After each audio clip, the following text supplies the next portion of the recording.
Beijing, ancient capital, modern metropolis, the home of emperors, and the heart of a great cultural tradition. Beijing, old and sedate, young and dynamic, a modern open city on the fast track to reinventing itself. Beijing, where two worlds mingle. Being Beijing is experiencing the life, seeing the sights, sampling the culture. That's being Beijing.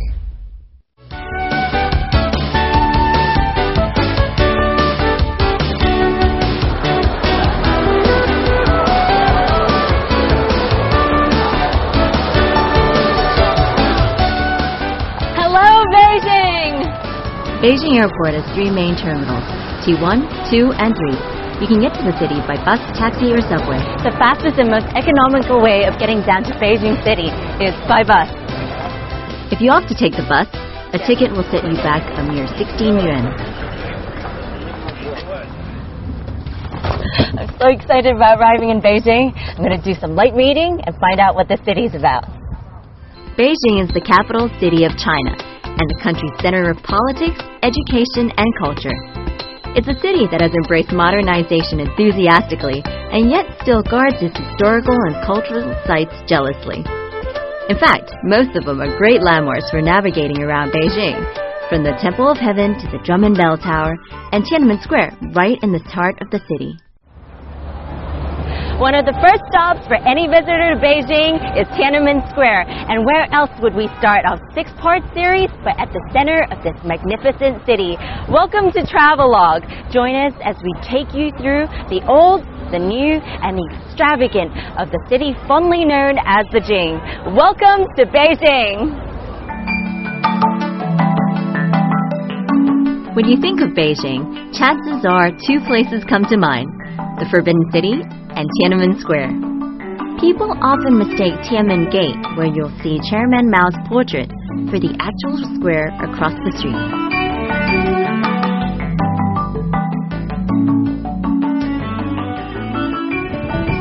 You can't come to Beijing and not get a photo taken at Tiananmen. So, just to prove that I was here, can you take a photo for me, please, Mr. Cameraman?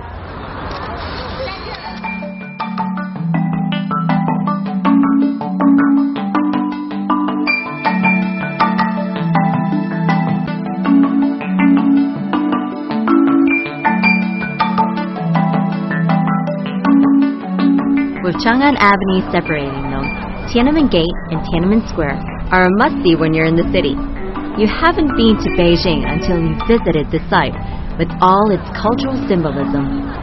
For Chinese people, it's great seeing so many people from across the world visiting a site that holds so much importance to them. And just a short walk away are several other important historical sites: Mao's Mausoleum, for instance, and the Great Hall of the People, and the National Museum of China. Tiananmen Square is not only big, it's ginormous. In fact, it's the world's largest square, and it's at the center of Beijing, which is great because it's one of its cultural icons. And on top of that, it's at the center of the center line that runs through Beijing. How fantastic is that? Most of Beijing's historical landmarks lie along its central axis, an imaginary line 7.8 kilometers long, which splits the city into symmetrical halves. In fact, the city was built around this line. It starts at the Yongdamen Gate in the south and takes us to our next stop, the Drum and Bell Tower in the north. It's quite a view from out here. I'm standing at the Drum and Bell Tower, the northmost part of the central line that cuts through Beijing. And on both sides, you can see the Hutong areas, where there are traditional courtyard homes of the local Beijing people. The Hutong area might look kind of messy on the outside, but the courtyard homes themselves, they're actually really symmetrical and neat on the inside. So let me show you my hostel. It's pretty special, a renovated courtyard house. I'm feeling a little jet-lagged anyway, so I'll just freshen up before heading out again. Here we are at my hostel. See, in the old days, they used to use this as a knocker. Go like that and they'll let you in. But nowadays, they have doorbells. Hey, Anna. Did you have a good day? Yeah. Yeah? Yeah, I had a really good day today as well. Okay, I'm pretty tired, so I'm going to go to my room, okay? Okay. All right, I'll see you later. Bye. This place is magnificent. This used to be a traditional courtyard, but now it's been converted into a hostel. So there are rooms on all four sides, and this is so beautiful. You can choose from a range of rooms, 8 to 12 bed dorms if you're on a budget, or a double or twin ensuite if you want a little bit more privacy. And they're not pricey either. Expect to pay anything from $14 to $40 US a night. I should use mine later as well. But later.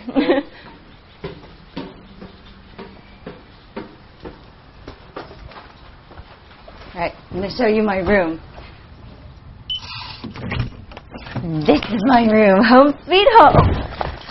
You know, the first thing that I want to do when I get home is just lie in bed. It's so comfy. And you gotta love the modern amenities. Modern toilet, fresh towels, great shower, and Chinese basin and Chinese furniture combined together in this great bathroom. Well, if I want to go out, gotta get ready, so leave me be. There's a whole range of places you can stay at while you're in Beijing. But I think a renovated Hutong courtyard is the only way to go. It's quaint, personal, and if you speak to the owner, you might just get yourself an inside guide to the city. This one in particular is only a 10-minute walk away from the Forbidden City. Okay, so if you want to stay where I'm staying, in the typical courtyard hostel, this is what you do. You type in hostelworld.com, and then you click on China, type in the city, Beijing, and then Peking Youth Hostel, which is where we are. Find hostels. Now it's time to watch my travel guide. From here, you got a bird's eye view of Beijing, especially the Forbidden City. And what better way to see it than through the eyes of a local Beijinger? Especially at sunset. Seeing the Forbidden City so strictly planned along the central axis. It's 11 past 5, and it's the earliest I've been up since forever. But if you're in Beijing, you have to join the hordes of people that go around Tiananmen every morning just to see the flag-raising ceremony. Every morning, people get up as early as 2 a.m. just to be the first to arrive in Tiananmen Square to watch the flag-raising ceremony. It's become quite the tourist attraction, with some people waiting for hours just to see what is a 3-minute show. You don't have to be Chinese to enjoy the ceremony. The funny thing is, I'm quite moved by the fact that all these people were here so early in the morning. It's a little early for me to be up, but it's worth it just for the atmosphere. The noise and bustle before the flag is raised, and then the silence in between, followed by the noise again. It's almost surreal.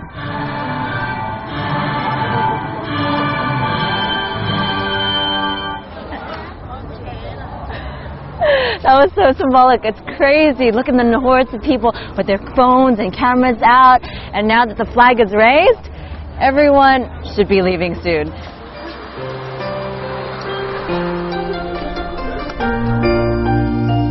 I think I'll take a little walk to the Forbidden City now.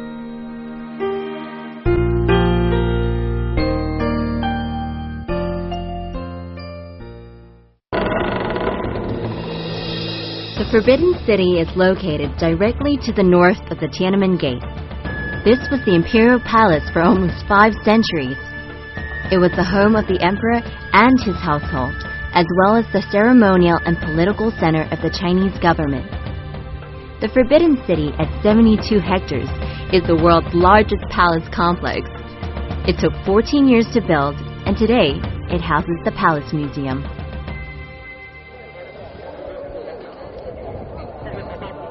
The Forbidden City was declared a World Heritage Site in 1987 and is listed by UNESCO as the largest collection of preserved ancient wooden structures in the world. Within its wall, the emperor used to start his day by greeting his ministers. While that time is now in the past, throughout the Forbidden City, you'll still see the emperor's emblem, the dragon. As yellow was the symbol of the imperial family, it is the dominant color in the Forbidden City. The roofs are built of yellow glazed tiles, the decorations in the various halls are painted yellow, and even the bricks on the ground were turned yellow. The one exception was the Royal Library. You can still see the tiles and ancient relics at the Forbidden City today, and it's easy to feel like you're being transported back to a time when the city existed in all its imperial glory.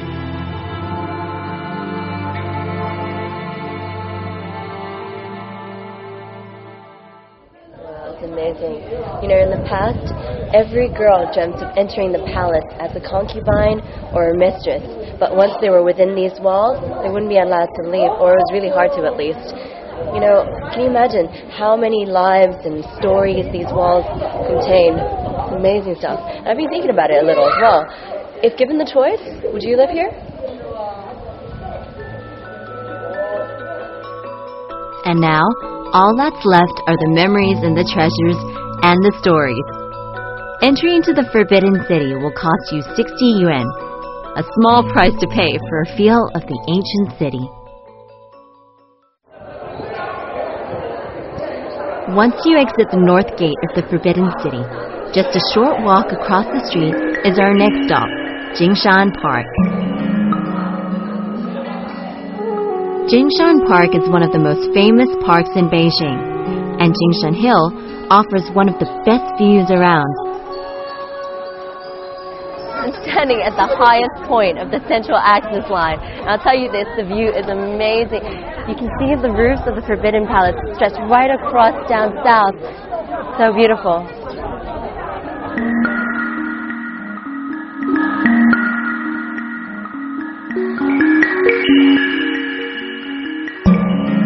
Jingshan Park was originally an imperial garden, but it's now been turned into a public park.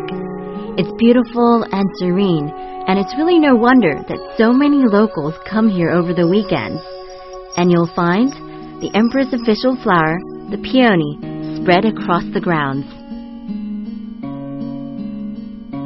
One famous site in the park, although a little morbid, is the place where the last emperor of the Ming dynasty took his own life. I suggest you pay a visit on a Sunday like I did if you want to see what goes on in a Beijing park. Flip shot.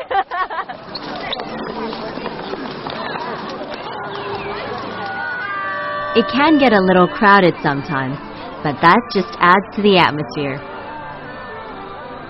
Aside from Tai Chi and meditation, the locals believe that singing is both good for your health and helpful in preventing depression. That's why 1,000 people congregate at the same spot every week to sing together. Now that's dedication. The best way to see Beijing is by bike. So I figured I'd rent myself one. But it's been 14 years since I've actually ridden one, so on my part, this is pretty daring. Whoa! Yeah, look at me go!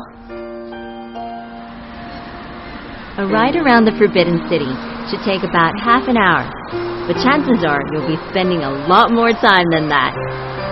In the past, only people of the highest rank and government officials were allowed to enter the Forbidden City. All the shops here were dedicated to the emperor's needs, and the hutongs today are still named after the different artisans that served the emperor.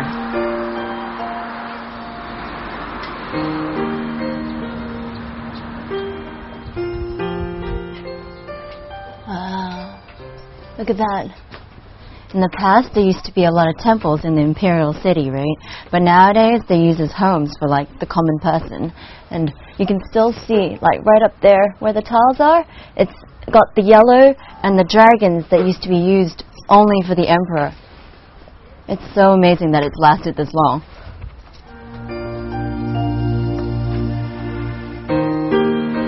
Every morning, you'll see elderly locals around the city walking with bird cages or riding their bicycles with the cages strapped to the back.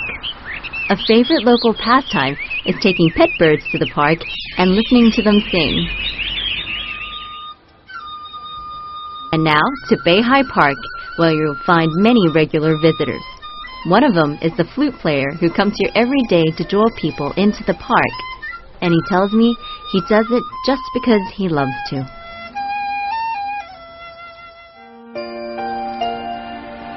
Beihai Park, neighboring Jinshan Park, is located northwest of the Forbidden City. You can take a cab there, but on a good day, it's a pleasant walk or bike ride away.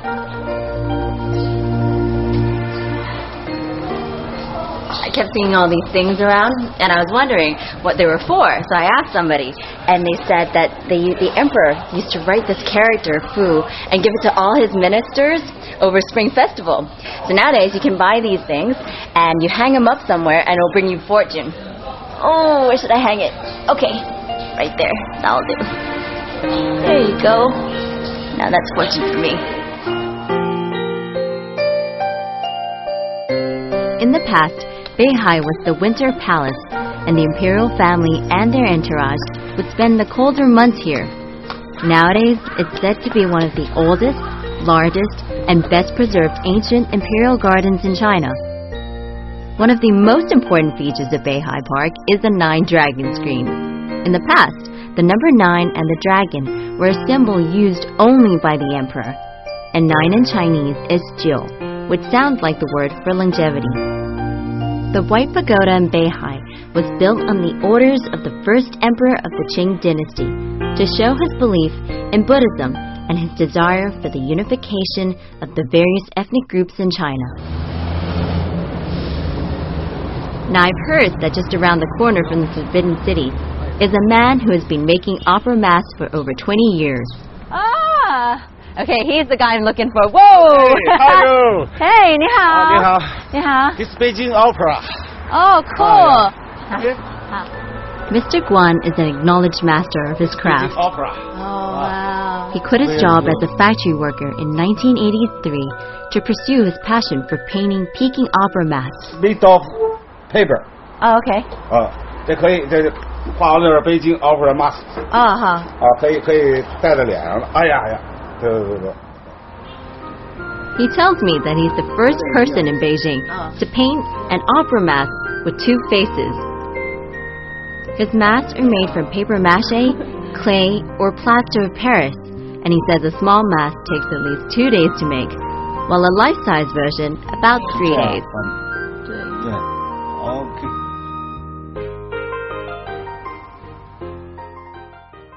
Okay, so each mask has different colors, and each color represents different things. So, for example, black is for a hero. This might be black and white, but the dominant color is black, therefore he's still a hero. And green signifies headstrong characters, while blue is a fierce, and white, there are 2 kinds.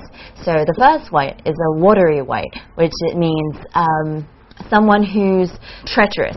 Whereas an oil white is an arrogance. It symbolizes arrogance and dominance and strength.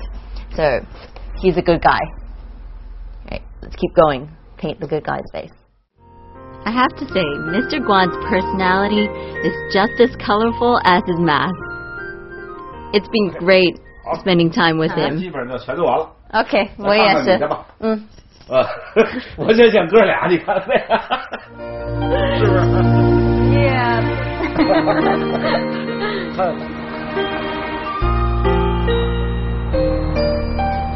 If you're in Beijing, the one thing that you can't miss is the Peking Opera. And right here, right by Tiananmen Square, is the Chang'an Theater, the most famous location for Peking Opera, the national art form.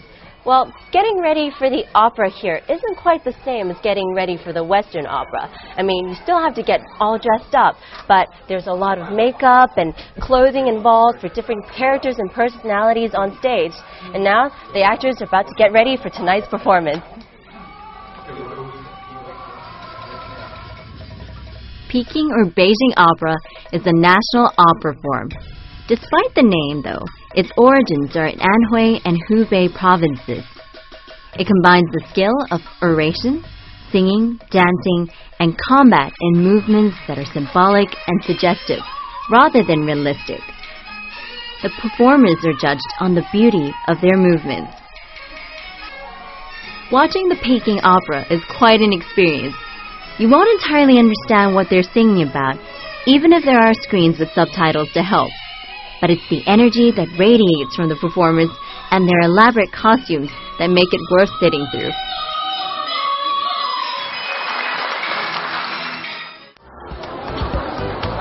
Located one subway stop away from Tiananmen is Wangfujing, a renowned Beijing shopping street.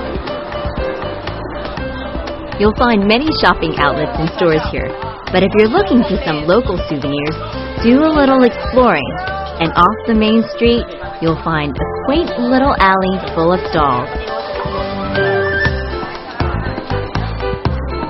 Look, it's snowing. Another one. Snowing at the Great Wall. Look, no children's toys. You come to China, you gotta buy some of these Mao souvenirs. Oops, wrong hat. What do you reckon? Bookmarks. Yes. China art. These are cheap how? Be sure to bargain though and play hard to get a little. That'll bring the price down. Because I love Beijing. And just a short walk away, you'll find a more typical shopping experience. Beijing is a city known for its history and culture, but within what was the old imperial city, you'll also find international brand names. Right there.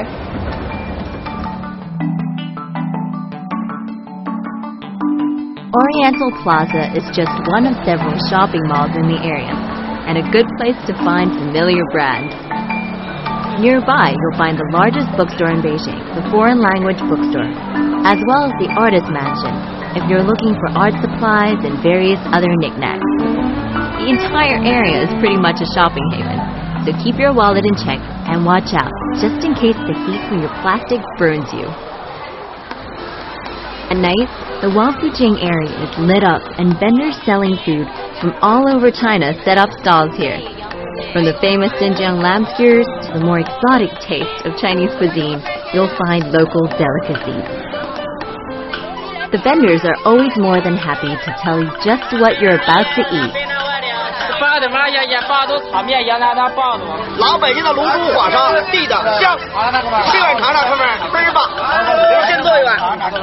豆腐有火烧有肠都有一套的啊。Oh. 哎，剩下的来碗要辣不辣的都有啊。 This smells gorgeous. It's like 这是北京的 beef 风味 with tofu and 香 soup. 来。 It's 吃吧，没错啊。 Beijing specialty. 后面来尝尝，后面的来碗试一试。哎，好嘞，来了。 Giving me a free taste. Yeah, I love Beijing people. Okay. 后面来尝尝，后面的。Hello noodles, no meat, vegetarian. Yeah, I like meat. So good. This is really good. 就是香。 Here, ever seen lamb testicles? Well, yeah, that's what it looks like. Oh, this lamb. Lamb? In the Xinjiang, the famous. Oh, yum. Okay, that's 这个什么 Mushroom. Sea mushroom. A sea mushroom? Yeah. Silkworm. Silkworm? Yeah, it's good for you. You want one? Oh, I eat this journey. I like this.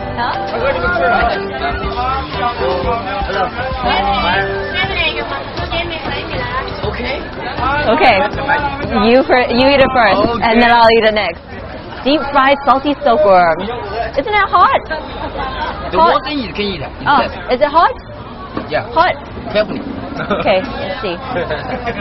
Deep fried salted silkworm. Mmm. Oh, good. Carefully. What? Too salt. I love. Very salty. Yeah. The salty is too much. I'm sorry. Okay, don't worry about it. It's pretty good. I'm not sure I'll ever be able to stomach silkworms again. But if I absolutely had to, just to soak in the atmosphere of Food Street, I'd do it all over again in a second.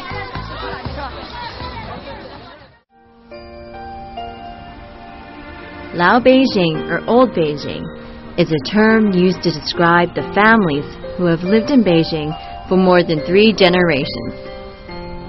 And one afternoon activity that they're particularly fond of is kite flying.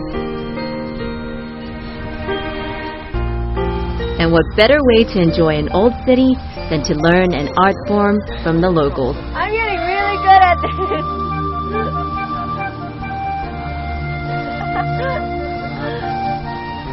It's broken! It broke! My kite flew off! I'm so tempted to chase after it.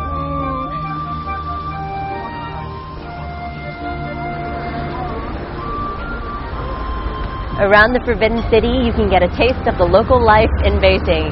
I hope you've enjoyed our trip across the central Beijing, and I hope to see you again around as we journey through this magnificent city. I'm Michelle Lean, and I'll see you the next time on Travelogue. On the next episode of Being Beijing, we take you to Shichahai, the cultural, historical, and recreational area in the center of the city. Around these bodies of water, nightlife, bars, and bustling tourists will open your eyes to the new elements of Beijing, while the ancient waters, long alleys, and traditional courtyards will take you back to its roots.